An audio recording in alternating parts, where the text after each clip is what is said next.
On channel, we can watch it on channel 2. That's when we had cable access, right? Yeah, that's right, They would cable put the access, tape that's in and right. play it. Yeah.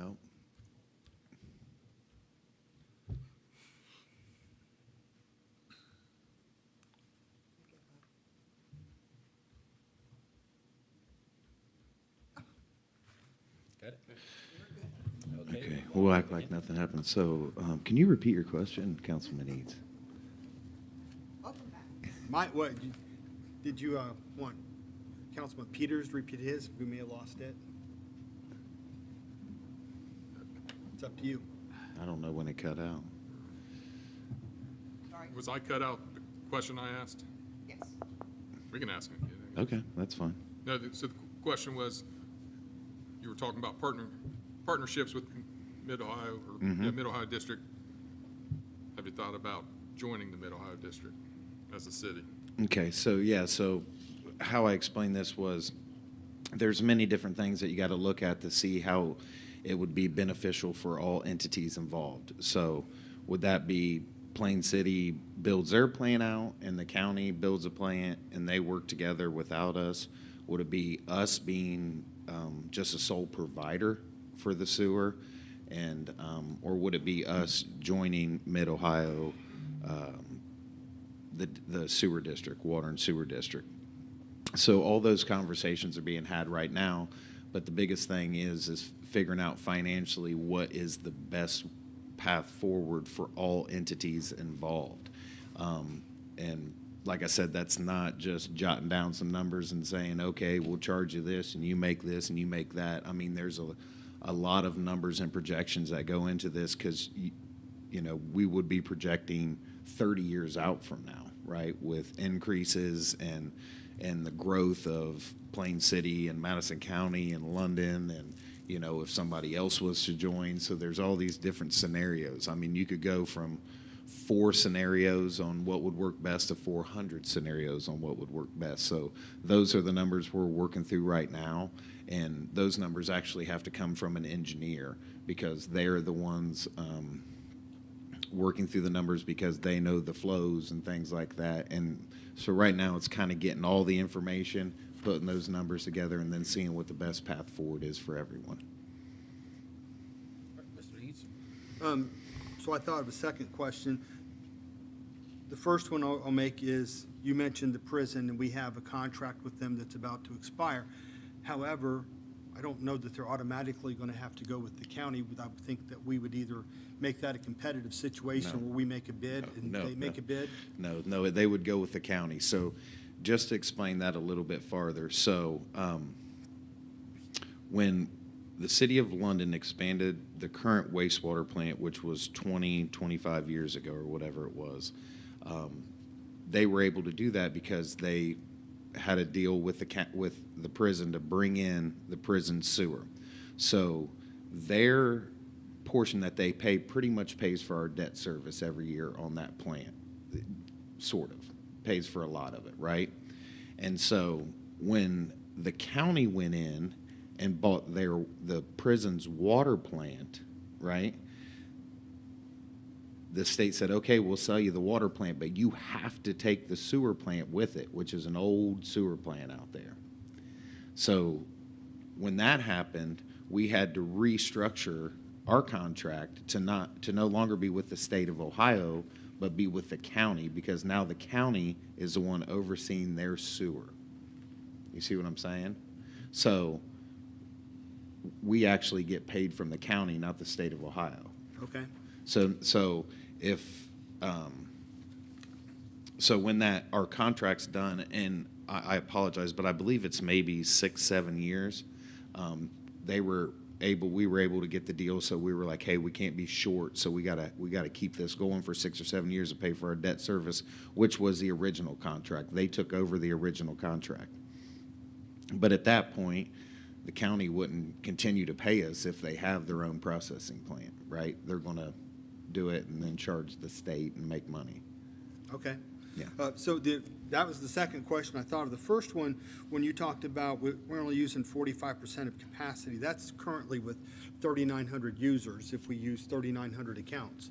If we have 1,300 new users coming online, we're increasing that, depends on how you want to do the math, we're increasing that capacity usage either by a third, which is 1,300 of 39, or we just say what is, if we add 1,300, that would be 52, maybe it's 25%. That's your minimum, depends on how you want to do the math. It's at least 25% more usage that we're going to have to take up just with our new users. We may not have as much capacity, and I know we're going to talk about this later, if this really becomes an Correct. item that we're going to come up, but I just question, do we really have that much capacity?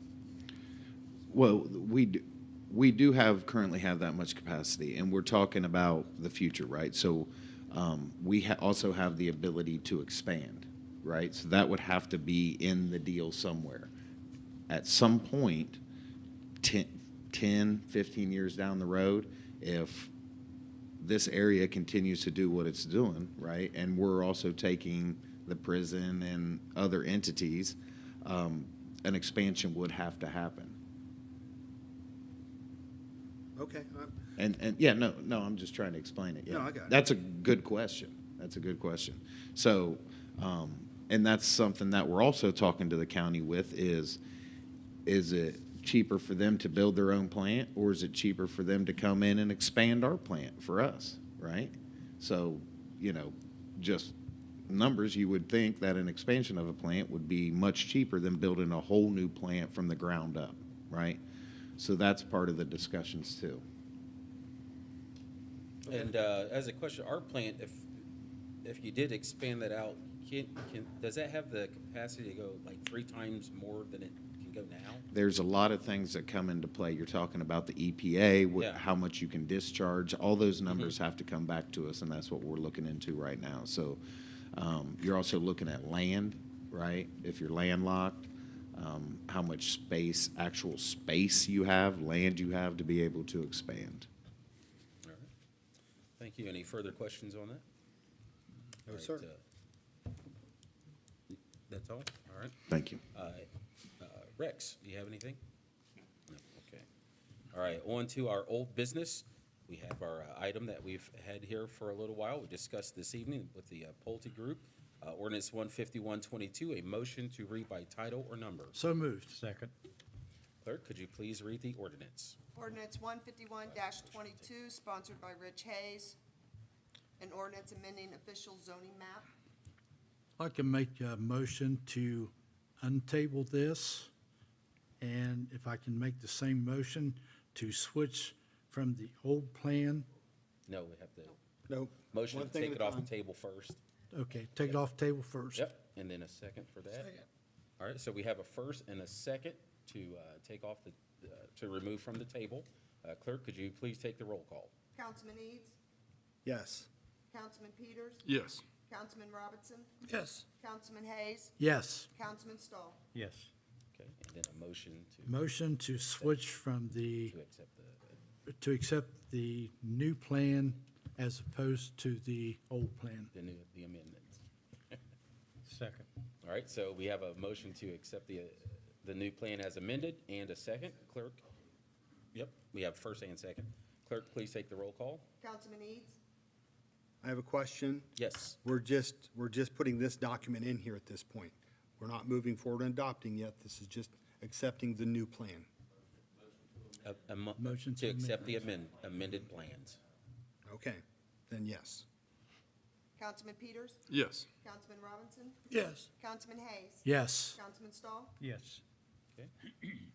And then we have a motion to adopt. Are there any questions? Anybody have any questions? I think since this 'Cause this new plan just brought up,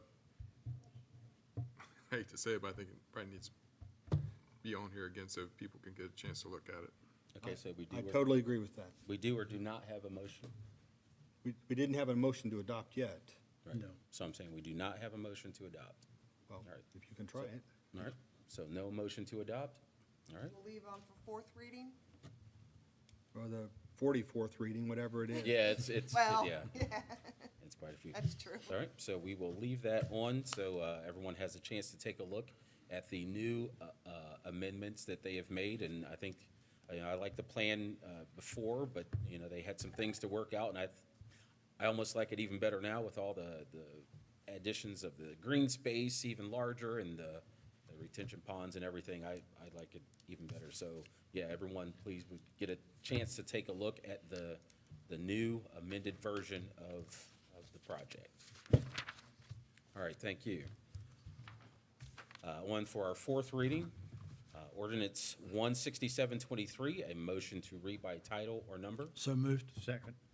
All right, clerk, could you please read the ordinance? Ordinance 167-23, sponsored by Josh Peters, an ordinance amending the policy and procedure manual. So this is basically updating our policy and procedure manual for the city. Were there was going to be some changes or something? So Yeah. the discussion has been made that we ask that you guys just pass it and then we will bring back the change because it's taken a little bit longer than we Okay, thought. gotcha. So vote on that now, and then they're going So to if bring there's, some amendments. so if there's any changes, then we'll go Okay, do this again, basically. Right. all right, so do we have a motion? I'll make a motion to adopt. Second. All right, have a motion and a second. Clerk, please take the roll call for adoption. Councilman Eads? Yes. Councilman Peters? Yes. Councilman Robinson? Yes. Councilman Hayes? Yes. Councilman Stahl? Yes. Okay. Ordinance 17723, a motion to read by title or number. So moved. Second. All right, clerk, please read the ordinance. Had a drink first. Ordinance 171-23, sponsored by Josh Peters. 177-23. I'm sorry, 177-23.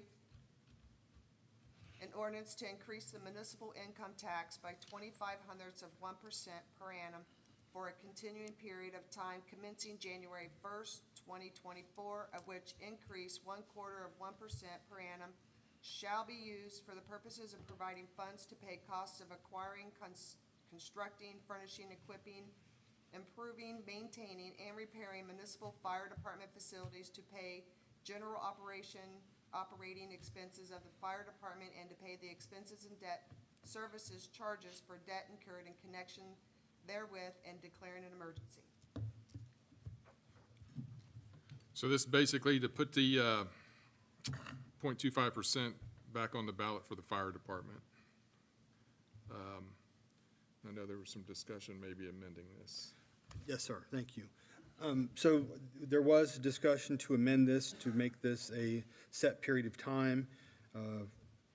My suggestion was 5 years, that we've not proposed that officially yet, but 5 years. Councilman Hayes, he can address his part here in a minute. However, I did speak with the law director about this. She does not have any objections to this, that we could amend this to a 5-year period of time. We would just need to change the language in here, instead of a continuing period of time, for a set period of time. So commencing January 1, 2024, ending December 31st, 2028. That would be your 5 years. Obviously, there would have to be renewals on this later because it would not be for a continuing period of time. I'm still of the opinion that it's, if we don't change this to a set period of time, we're creating a permanent problem or permanent solution to a temporary problem. So that's my suggestion. I don't know if there's any other discussion before I move to amend this. Okay. I'm not okay with the 5-year. I just think with building and everything that's going to be going on, and it's going to take, like the gentleman said tonight, it may be a year. Some of these places could be 2 years down the road. I think maybe we ought to go and look at, I'm just thinking 7 years, because that gives us a little bit of playtime in there. I just think 7 years would be a good number to go with. I like the 7 years also. If we do 5 years, you're almost going to get right into it right away without a chance to do. I just like 7 years better. Right, I agree. That would give the city more time to experience the growth that is coming now, so, and then it would be, in essence, about 5 years out from there, once some of these new buildings do come into play, and then that's going to change the numbers with the population increasing in the city, so that's going to change what we would need in order to cover those services. So anyone else, any discussion on that? on 7 years versus 5, or any other numbers? I mean, I definitely like having a set number of years. Maybe, 7 years, and then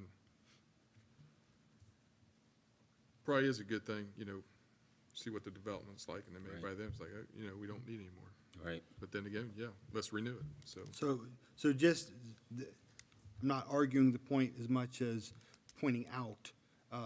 5 years, yes, I agree that the building won't be done. However, we can renew at that point for 5 years, we would be in a total for 10.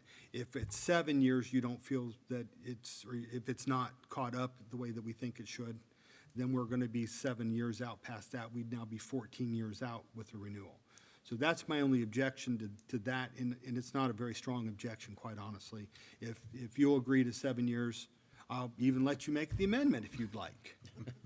Well, then if it's even reviewed in 7 years, then we'll know how much to renew it to. It may not even be the same amount.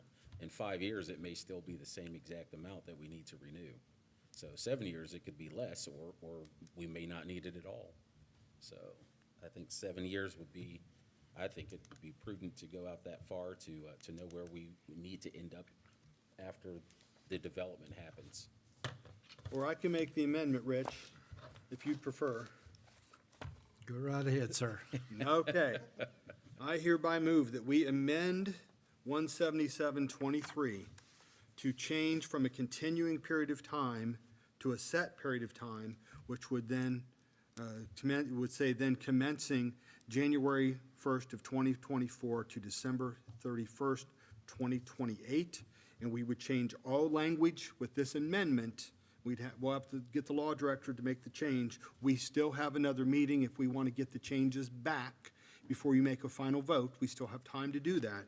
But we would change all language in here from a continuing period of time to show the set period of time of 7 years. Well, then it'd be So it'd be December. 12/31. Be 31 Yeah, December. so then, yes, we would, 30, 30, actually. Yeah. December 31st. Yeah, so to go to 7 years, it would be December 30, right, 24, 25, 26, 27, 28, 29, 30, yeah, 30. Gotta do the math. So it'd be December 31st of 2030. Okay, so now the question is, do you want to motion to amend this now and go ahead with this, or wait to actually see it in writing from the law director, or just, pretty confident she's going to be able to make that change? I'm confident the law director she'll, I agree. right, so I So think we'll be you have a good. Motion, That's my motion. all right. Second. Second, all right. You have a first and a second. Clerk, please take Who the, got the second first? I said at the same time. It's Josh. Josh, Okay. all right. Councilman Eads, Yes. Councilman Peters, Yes. Councilman Robinson, Yes, Councilman Hayes, Yes. Councilman Stahl. Yes. All right, well, has been adopted. 1-2, resolution. No, Nope. we, Or Just the two, I'll amendment. make, or two, I'll for the make a amendment, sorry motion about to that. adopt. There with we go. The new amendment. I'll second it. All right, so we have a first and a second. Clerk, please take the roll call for adoption. Councilman Eads, Yes. Councilman Peters, yes. Councilman Robinson, Yes, Councilman Hayes, Yes. Councilman Stahl. Yes. All right, now ordinance 177-23 has been adopted. 1-2, resolution 178-23, a motion to read by title or number. So moved. Second. All right, clerk, please read the resolution.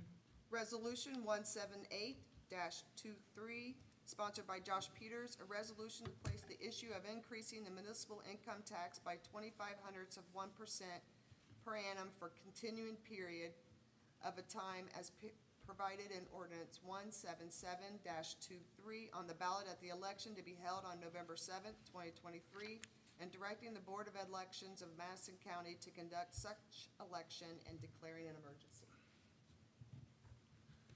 This is, to take 177-23 to the County Board of Elections to be put on the ballot.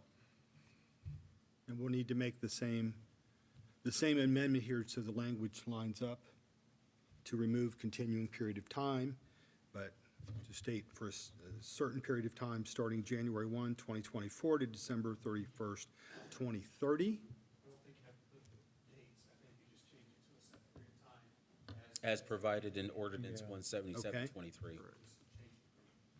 set to, or to continued to set, For a continuing period of time for a set. of 7 years, probably. No, Right, but it's so you're gonna follow- provided. Because we've already done 77. We've already put the time that it is. I understand it, but we have language here for a continuing period of time So you commencing would make it January 1. a set period of set period time of time. as provided in ordinance 177. 177.23.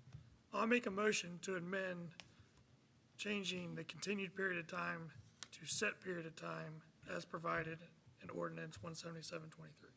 I'll second it. All right, we have a first and a second to amend. Clerk, please take the roll call.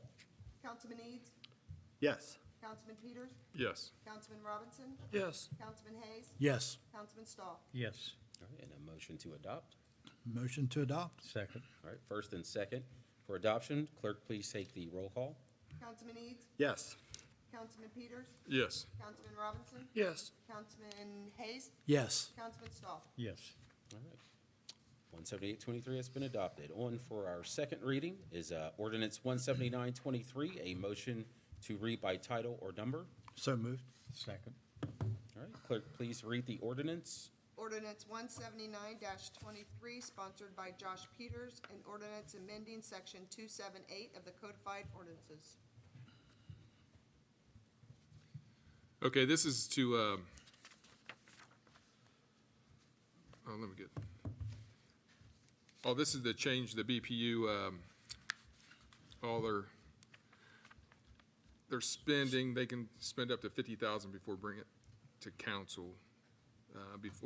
Currently it's at 25,000.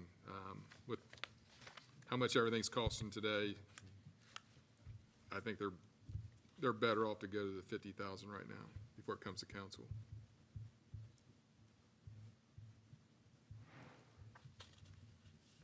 All right, so, Is there any other questions? yeah, I'll make a motion to suspend the three reading rule. I'll second. all right. Clerk, please take the roll call for suspension. Councilman Eads? Yes. Councilman Peters? Yes. Councilman Robinson? Yes. Councilman Hayes? Yes. Councilman Stahl? Yes. Move to adopt. Second. All right, first and second for adoption. Clerk, please take the roll call. Councilman Eads? Yes. Councilman Peterson? Peters? Yes. Councilman Robinson? Yes. Councilman Hayes? Yes. Councilman Stahl? Yes. All right. On to ordinance 181.23, a motion to read by title or number. So moved. Second.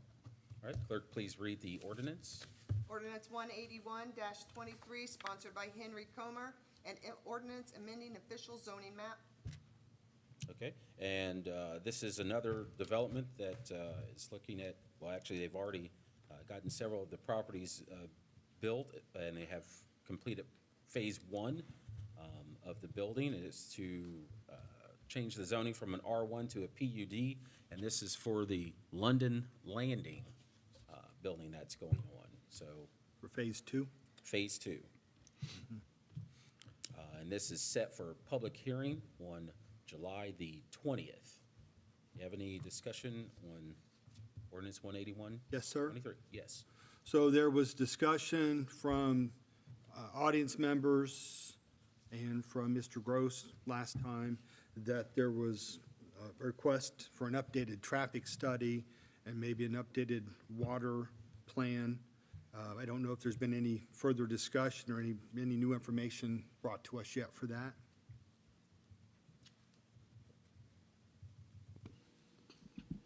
That was put in there by the planning, that we would not approve anything beyond the initial 61 without a traffic study and a floodplain being done. So what you're approving is only for the 61. And then if they want to come to get the remaining houses built, they have to provide those studies. To expand. And that's That- for the that- planning commission. That Yeah. doesn't sound right to me. The 61 was approved already, wasn't it? 60. This was for phase 2. 66, I'm sorry, I said 61. This is 66. for But the this is for phase 2 that we're. phase 2, it's two. I'm sorry? Well, I know we haven't approved anything yet, but the 61 that are in process of being built now, We're not changing They did zoning not, for them they did yet. not need a traffic study for We the didn't need a first traffic phase. study for that. They need one Planning to said- expand even larger. That we would approve them because they come and said that, you know, they're out of lots, they want to keep the builder here, they want to keep the momentum going. So they said if we approve part of it for them to continue, and that's what planning's motion was to approve, to allow them to build an additional 66 houses, to approve their plan, but not to go beyond that. With that, they have to bring forth the traffic study and the floodplain study being done for phase 2. Do we have minutes from the planning commission that we can read? No, they have not been approved, so we don't have them, they're not in the book or anything. You'd We have to don't- wait till the next. We don't planning have meeting. draft copy that we can read? I'm not the secretary, so no, I don't have those. We don't get those until the meeting. She sends them out prior to the meeting, but she doesn't send them out any earlier than that. And I was there, and that was exactly what was said. When is the next planning commission meeting? It's been canceled, so it won't be till August. August. So that'll be after our third reading? Yeah, I would say that'd be correct. It'd be after the public hearing, too. I mean, I can ask for her to give me a draft Right. of the minutes. Yeah, I'm sure we can get a draft of the minutes before Yeah. then. I made the motion, Greg, so I know exactly what I said, and it's what I said was what I just told you. I don't doubt that part. So But I I don't would, understand why you're questioning that I'm not telling you the truth. I'm not questioning whether you're telling the truth. I'm sure there was more information and more discussion that may be in the minutes. It's in the, Not really. I think. No, that's, this one that- yeah, this one that it we're was on just is- that, the traffic study. I and mean, change it. the hearing was made, the issues was traffic that was gonna be done with the Right. full build-out. Exactly. There was questions about flooding, so to So to 180 take care of that, Mm-hmm. our motion was to approve his plan and only allow him to build 66 homes. And in order to build more, he has to bring a traffic study before planning to address the traffic issue and do a thorough floodplain study to address the potential flooding. Correct, and that did not apply to this section. Right. That we're discussing now. Right. Okay. I mean, we've done that before in other things Right. that we've conditionally approved their, you know, for them to move on, but Right. then there's other things they have to bring forth to get continued. Right, and then, so then all we would do after that would be to approve what the planning commission has already approved for us to accept it or not, so. Correct. All right, and like I said, this, do we have any further discussion on 18123? Well, I would like to have further discussion. I'd like to do Okay. it. I'd like to do it now because I think it pertains not to just this, but it also pertains to the Pulte Group and anyone else. And that is, here's my concern, and I think, I don't think it's just my concern. I think, I know I've talked to a few other people. So the Pulte Group and this group that we're discussing now, they both have to submit plans on how to move stormwater, right? Yes. So I understand that. They have to have this, they have to submit it, it has to be engineered. But they only have to engineer that to get off their property. So my concern is, does the city have an actual plan in place that shows where all of this water is going to go when it comes off their property and where it goes from that point south until it goes all the way out of the city? Do we have a plan in place that we know is in place, that's been approved, it's been updated? And do we have the capacity within our storm system to move that water? Because it doesn't do any good to have them get the water off their land if it doesn't go anywhere beyond that. So it's just a concern of mine that I'd like to discuss and know how this works a little better. That is part of the planned study that will be submitted to Choice One to review. I'm not an engineer, but I don't claim to be one, but I do realize that all of these plans put in retention ponds to hold that excess water so it doesn't all go rushing downstream like it does now, plus it soaks up in the land. So, I'm assuming that's what the flood or the retention ponds for, is to help manage the flow of the water going off of those properties.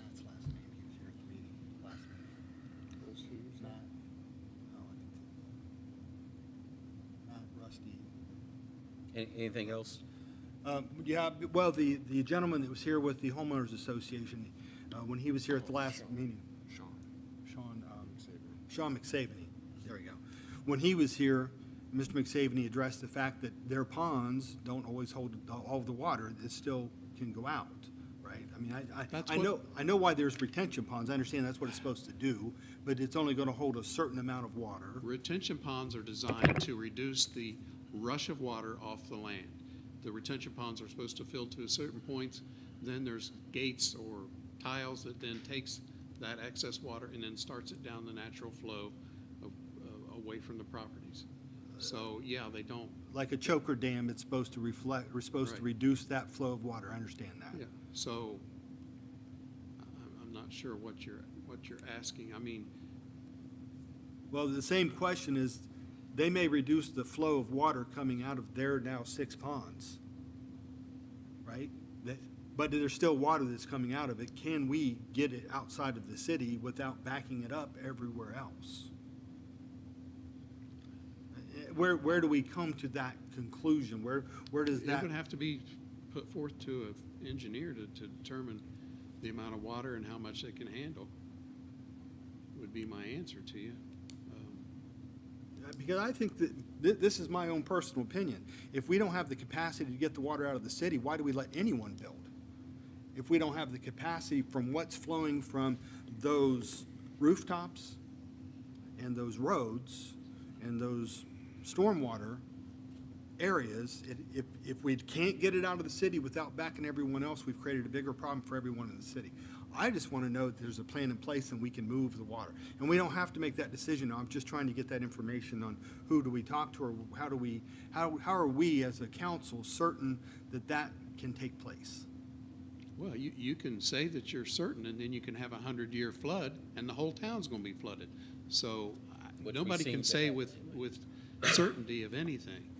I mean, whenever you get 8 inches of rain in an hour period of time, you're gonna have flooding no matter what you have in place. We had So, 1.3 you today, and can't- we've had over 4 inches the past week, and we haven't had any flooding at all. I mean, I mean, the city's working really diligently to try to improve our runoff and getting the water away from the city. So, but, you know, we can pose that question to Choice One and see if they can give us some numbers to get for you. And I want to thank you and Bill and the street department and Choice One and all of the work they've done so far. I think that's improved no matter what. I think we have, or we're soon to have, better capacity than what we did. I'm just hoping it's enough. We all hope that it's enough, but again, you cannot predict what Mother Nature's gonna throw at you. Yeah. I mean, you could say you've got everything, your I's dotted and your T's crossed, and then she'll throw you to the curveball, and then you're gonna be flooded again. So all we can do is do our best. Exactly. We haven't had any flooding like at the Y in the past year or so, have we, since they had some adjustments? Yeah. Right. You And know, the thing Mayor, about that's it the is second it's- time you were going to clap. You should clap out loud. And it's gonna- You clapped when she talked about the I gotta be stormwater. careful. We're talking about storm sewer, so I'm allowed to talk about that. I just have to be careful when we talk about certain storm sewers Yeah. or whatever. But, you know, I mean, I think Rex hit it on the head.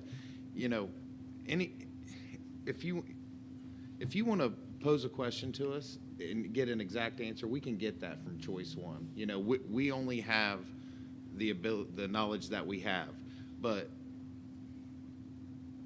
in my eyes and what I've been told is that when you start putting in these retention ponds, it helps because it slows it down. You don't have dry fields that aren't taking water with 4 inches of rain in an hour that pushes it all off of those dry fields straight into our streets and straight into our stormwater, right? It's holding it for a place.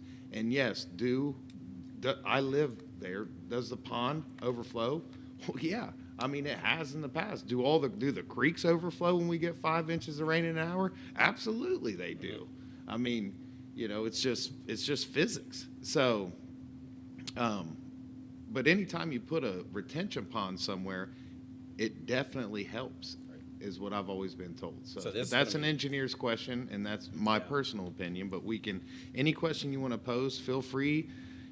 I always say, feel free to write us an email about any question, and we could get that for you, and we can get it for you before a city council meeting, so we have the exact answers that you need.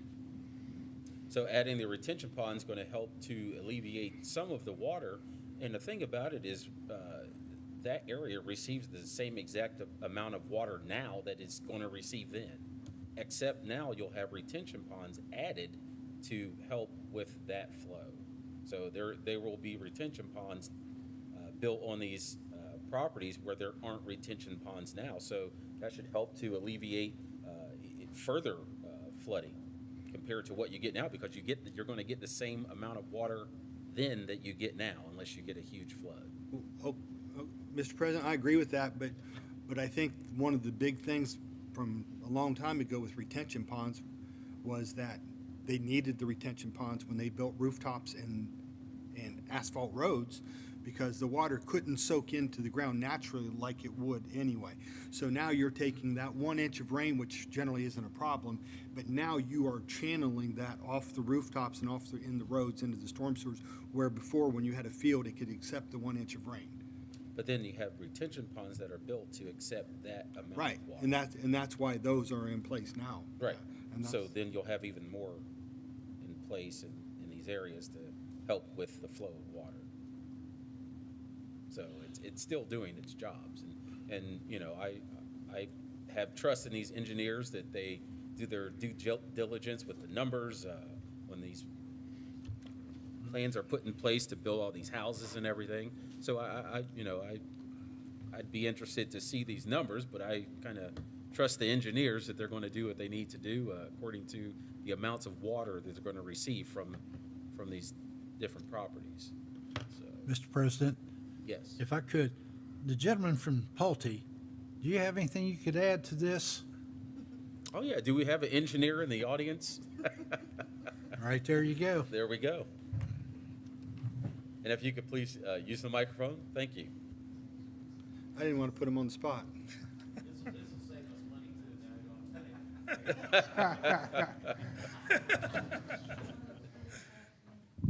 Yeah, good evening. Good evening. Kevin Kirchner from Kimley Horn and Associates. Yeah, so the premise of a retention basin or stormwater controls, it's for several reasons. You are correct, when you build, you go from a farm field to a subdivision, there's an increase in impervious area, which there's more rain runoff, water, volume, total volume. So what the ponds are doing are basically holding that water back and releasing it through a controlled structure. Think of it like your bathtub. You turn your faucet on all the way, it fills up, and when you open your drain, it slowly drains out. That's what a retention pond's doing. So it's a controlled outlet. And what we're trying to do is, if you had 100 acres, what was happening with the farm field compared to after the development happened, your rate of runoff will be less than pre-developed conditions or the farm field conditions. So that's the general premise of what the stormwater controls are doing for any type of situation. Another example would be like you're familiar with floodplains, you know, what FEMA administers. So there's your main channel, which is your floodway, which is what carries the main flow of the water in the river, and then the floodplain is the wide spot. So when it fills up, like you've had 5 inches of rain in a couple of hours, the floodplain stores that water until the main channel can allow to drain downstream, and then it drains back into the main channel and goes. It's a very similar principle as stormwater basins. So I don't expect you to answer the question. My concern's not that you're going to engineer that correctly. It's whether we have the engineering done on the city side to move it from your point to where it's no longer our issue. So, Well, just and a do you have to, comment on- do you consider that? Let me ask this. You as an engineer, when you're working on a water plant, are you considering what can go downstream, what it can hold? Yes, we do. Okay, where do you So get that information from? There's two components. One, wherever water is naturally draining today, it's going to continue that way. We can't change watersheds in general, right? You don't want to take a whole bunch of water that's draining to the left and go to the right to a different stream. You're going to cause all other kind of problems. So we got to follow the natural draining patterns that are out there today. So if it's flowing south today and going into a ditch, that's where it's going to go with either a different farming application or development, whatever the case is. So normally what we do is we go downstream to the next culvert, or if it's a stream channel, and take a look at the capacity of that particular storm structure and verify that whatever's leaving our site based on our calculations, it can handle that flow. And there are certain design criteria. We talked about different storm events. It's all predictability and modeling is what we do. We do the best we can, but it's not going to be perfect. And somebody mentioned it. We're never going to say you're never going to have a flood, right? Because we just don't know exactly how the rainfall is going to happen. But we do have certain criteria that we have to follow, state and federal criterias. You got a local ordinance that has stormwater controls. So those are the guidelines and the principles that we follow when we do that design. So to answer your question, we would, on our particular site, there's a culvert that goes underneath High Street, and then it goes into a ditch and a farm field down to the railroad tracks. That ditch is a petition ditch by the county. So we have information on that ditch from the county engineer, and we have information, we can figure out how much capacity can go underneath the road through that 3x5 box culvert. So those are some of our limiting constraints that we evaluate when we look at our overall development and the design of our stormwater. I don't think are you gonna run all of your water there? Yeah, that's where it all drains today. Oh, okay. I just didn't know that there were other parts that were closer to Lafayette Street that, Yeah, I think it's all flowing south, even the whole shopping center, okay. which is basically the reason why we've got all those wetlands in our site. That ditch isn't defined very well. It all comes off that shopping center and just lays in our field, in the field that we're looking at. I appreciate the answers. Thank you. Thank you. So the engineers, they calculate all that in there to make sure that the water they're going to bring to the drainage that already exists can handle the capacity. So, thank you. I'm glad we had an engineer in the audience. So hopefully that answered a lot of the questions that may have come up, people concerned about flooding because we have new housing going in. So lots of engineering's gone into that to do the best that they can to make sure that we don't have that flooding just because we have new housing coming in. So thank you. All right, anything further? No. All right, on to Resolution 18223, a motion to read by title or number. So moved. Second. All right, clerk, please read the resolution. Resolution 182-23, sponsored by Henry Comer, a resolution adopting the recommendations of the Planning Commission. All right, and this would be for us to accept the recommendations of the Planning Commission for 18123. So their guidelines are what we've discussed earlier about the studies and everything that are going to be for Phase 2. But we would accept whatever the Planning Commission says, or we would consider accepting what the Planning Commission has put into place in order for that property to be built. Do you have any discussion for 18223? Okay.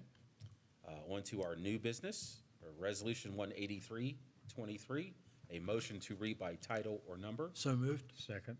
All right, clerk, could you please read the resolution? Resolution 183-23, sponsored by Rich Hayes. A resolution, I didn't know if you knew yet or not. A resolution to adopt the solid waste management plan for North Central Ohio Solid Waste District. Yes, this comes about every 5 years. We're asked to join and adopt the solid waste management plan for North Central Ohio Solid Waste District. Time period on this to ratify the new plan is between May 1st of 2023 and July 29, 2023. For some reason, the city did not receive this until June 23rd, if my memory is correct. The 90-day period for ratification cannot be extended. The counties included in this are Madison, Union, Champaign, Shelby, Hardin, and Allen counties. If this plan is not ratified, it could negatively affect the district because local control of our plan would be relinquished to the Ohio EPA. We have someone here who might speak on that for us. We do. Yes. I wrote notes. All right. Please introduce yourself. My name's Les. I'm the superintendent of the sanitation department here in London. So as you know, or you may not know, the state of Ohio is divided into districts as far as solid waste is concerned. So we belong to the NCO, was North Central Ohio Solid Waste District. And what they do is they try to reduce the amount of trash going into landfills by promoting recycling. They also promote hauling your yard waste to the proper facilities, anything they could do to curb the trash from going into landfills. So, and I talked to Jack DeWitt about this 300 and some odd page thing that I just got last week. He said there's really no changes that come about. There's no new money, no money asked for in this. This is just the management plan that they put together to help control what trash is going into landfills. So after talking with Jack and reading through most of it that I got through, I don't see any reason why we shouldn't pass it and keep it going. Did you happen to ask them why it took so long for them to send this letter out when it's I did dated not. April? Yeah, I did not, because I just Right. received it last week. And all of you received a copy of that as well? Did everyone get a copy of it? Yeah, we got an email last week from Jennifer. Yeah. That was just right. I got it right before then. And if you followed the link, you went into a 341-page Yeah. document. Yeah. There's a lot of reading there. And you said the document has not changed, so it's a continuation of what we have already done? Correct. Okay. Did you have anything to? I just wondered if everybody read it. Did you? Okay. Just to be sure that there's, And you're our expert on this, and you're content with this? Yes, Okay. And like I said, it's every 5 years. all right, This was done 5 yes. years ago, and it'll done again in 5 years. Mayor, do you know how do we nominate people to that board? Since we still have Mr. Cavey on that board? Oh, no, that's Not what I said. That's not what I said. Is that what's on the I'm- paper? I'm just asking the question. Is that what's in there? That it says Mr. Cavey's on the board? Yeah. On that 341-page document, he's still in there. Because they're referencing year 2019. Okay, So everything shoots back to that. I got you. So I don't know what year he retired. Yeah. We can get that squared away. You might want to nominate someone else.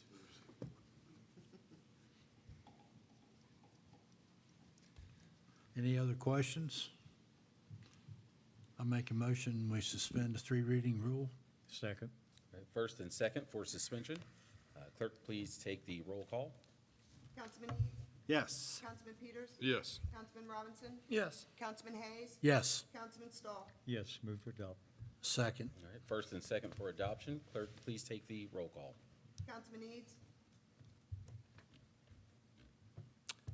Yes. I'm just reading section 4. It doesn't have, it doesn't matter if we have the suspension of rules, because it just says in full force from and after the earliest period allowed by law, so yes, I'm sorry, yes. Councilman Peters? Yes. Councilman Robinson? Yes. Councilman Hayes? Yes. Councilman Stahl? Yes. All right, 18323 has been adopted. On to our round table. We begin with Mr. Eads. Oh. Couple updates. I'm happy to know and report that they've started work on the pedestrian crosswalk signs. I actually went down and talked to the gentleman the other day. I don't think I realized they were gonna put as many signs in as they are. At least at the corner of Oak and High Street, he stated they were gonna put a push-button sign on each of the four corners. I don't know how that plays into the price that we approved, but as long as it all works out, I'll be happy that we can get people across the street in places where I still think there's an issue. It came up earlier when Mr. Norman and the administration addressed this about Omni. They're here, they're drilling, they're gonna put in the fiber optics, and they're gonna provide internet service and have a second internet service provider in London. I, for one, would be happy to know that. I think there were others that will be too. However, I think that probably could have been shared a little bit more. But they do, from what I understand or was told yesterday, they have 3 crews working in London. They were given a 6-month permit, and they hope to get that done before it gets too cold to work. So hopefully we'll have some more information coming about that and get shared. And I do want to address it seems that there's been a little bit of a change on how the committees are going to run. I'm not a committee chairman. I understand they get to run their meetings how they want. That's fine. I do know that I believe Mr. Norman contacted me and said that he had asked or sent an email to be put on the agenda of the safety committee and was basically denied that opportunity. He was told if we have time. So I don't understand, if we're not going to give the public a chance to speak, or if we are, how do we do that? If we need to kind of just nail that down, are we going to have a public, a public comments section? And I understand instead of having everyone comment on everything that comes up, maybe they have to keep their comments to the end, or after we've had our discussion, or before we've had our discussion, but they don't even know what we're gonna discuss, because we don't put the agenda out for that. But I think maybe at the end, if you give the public a chance to speak and then address their complaints or their concerns, or hear them out at least. So I have a concern that there's been a change in that I don't know that it needed to be relayed or should it have been relayed, but it is a concern that I have moving forward. Okay, I think I don't have it in front of me, but I told Mr. Norman that we had a busy schedule that night. There was a lot on the agenda. I was expecting probably an overflow crowd here that night. That didn't materialize. And I'll be real honest, I don't know if Mr. Norman was here that night or not. But you could have spoke at the end. Had you been here, you could have asked questions or whatever. But were you here? No, I got your email, the email from you like 3.5 hours before the meeting. And the way the email read was like, if we have time. Could you use the microphone, please? Thank you.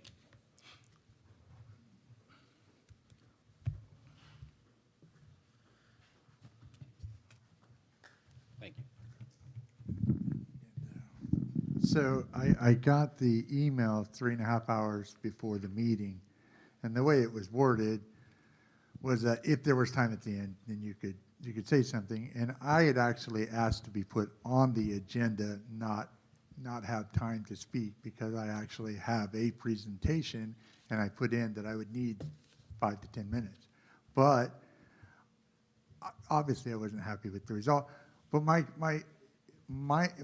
other concern is I wasn't really upset that I was unable to be there, and I understand there's busy schedules. But when I found out that the busy agenda didn't have anything to do with public safety, it was about the housing development, whereas the agenda that I wanted to be placed on was actually dealing with a fire levy issue that we're having, I was a little bit, insulted by that. I don't think planning on building houses right now is as important, especially if you're the public safety guy, than a public safety issue, which is if we don't get this fire levy passed, Third Ward is, we're the ones who lose, Third Ward.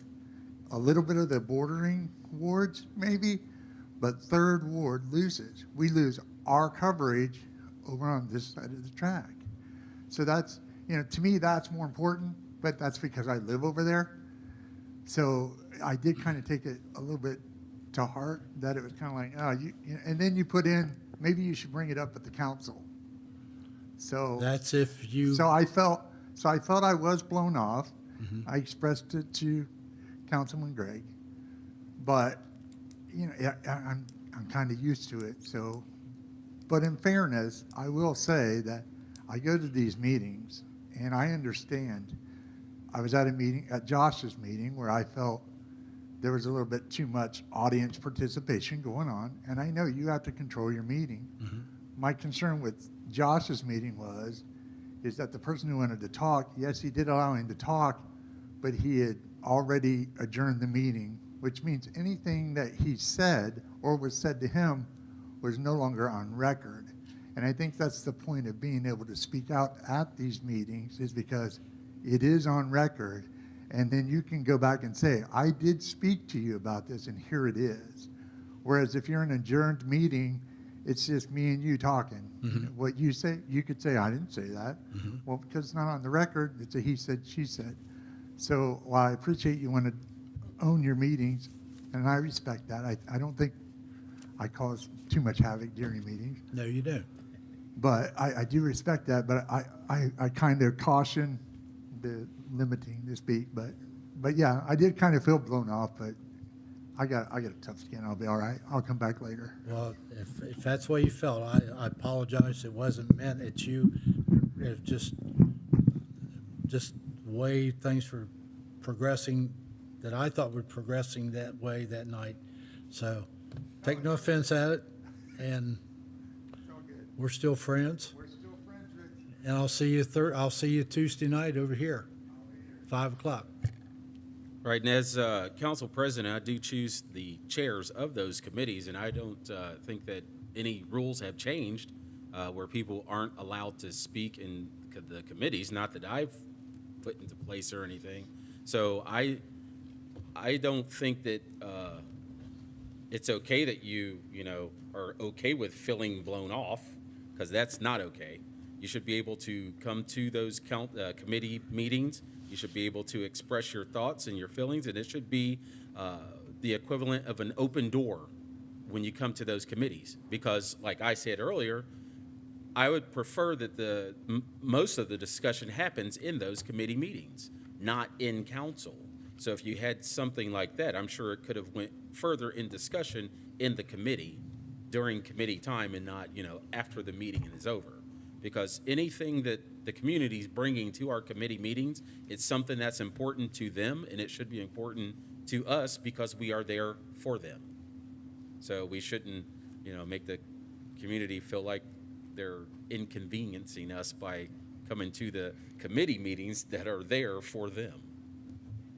All right, thank you for bringing that. Mr. Peters? Just, again, finance meeting has been changed. It'll be Tuesday, July 11th at 6 p.m. Okay, thank you. Just one thing, next week is Fair Week. If you can, please make your way down there. There's a lot of 4-H kids in the surrounding, in our city and in surrounding towns that have put a lot of work into these projects. And go out and check it out. I mean, my son's part of it. They put a ton of effort into this, and this is the time that they get to shine what they've done and projects that they've really invested a lot of time and energy into. So next week, if you can, I know there's brochures and everything out there. Find out when the shows are. Try to show up to a show and see these kids and what they've done. It's really impressive. Other than that, public service is August 2nd. All right, thank you. Mr. Hayes? Yes, safety service meeting will be Tuesday, July 11th in the conference room at 5 o'clock. You guys are having your meeting at 6 o'clock, correct? Okay. Or whenever you're done. Okay. Want to thank all city employees for jobs well done. Fantastic fireworks. I received several texts from people around the city, how good they were. They were very impressed with them. So great job. A great Fourth of July parade. Mr. Robinson mentioned fair's coming up next week. Go out and support it. I was with Congressman Mike Carey last Thursday at a rally in Grove City. I was told that the police department has been approved for money. We don't know how much, we don't know when, but it is in the pipeline. So we're very happy to hear that. I just ask the Lord to watch over our city, keep us all safe and well. He's been doing a really good job of it. Praise the Lord for the rain, a lot of it at one time, but we're getting through it okay. And I want to thank everybody for coming out tonight. A lot of good questions, a lot of good comments. I appreciate you all coming out and being with us. Thank you.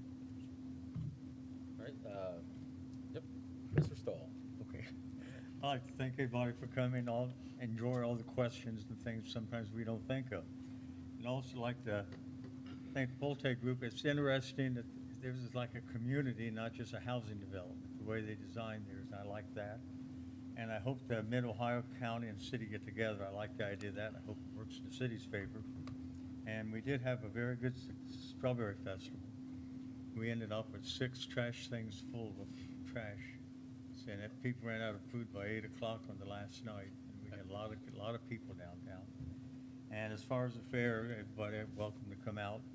I know my grandkids are working on the cows, horses, and the goats, and some of them are gone, thank goodness. And that's all I have. Thank you. All right, thank you. And again, thank Pulte Group for being here, and then also our other builders that are here in our city council. Our city is growing, and you know, as I stated before, the growth is inevitable. Whether we welcome it and we're ready for it, and we prepare for it, it's going to happen either way. So I'm glad that you had the foresight to get started now before it gets really busy. I think we'll probably get to the point where people fight to get buildings built in London, Ohio, because growth is coming this way. And we do have a really nice city, so who wouldn't want to live here? Amen. So, all right, anything else? All right, a motion to adjourn. Motion to adjourn.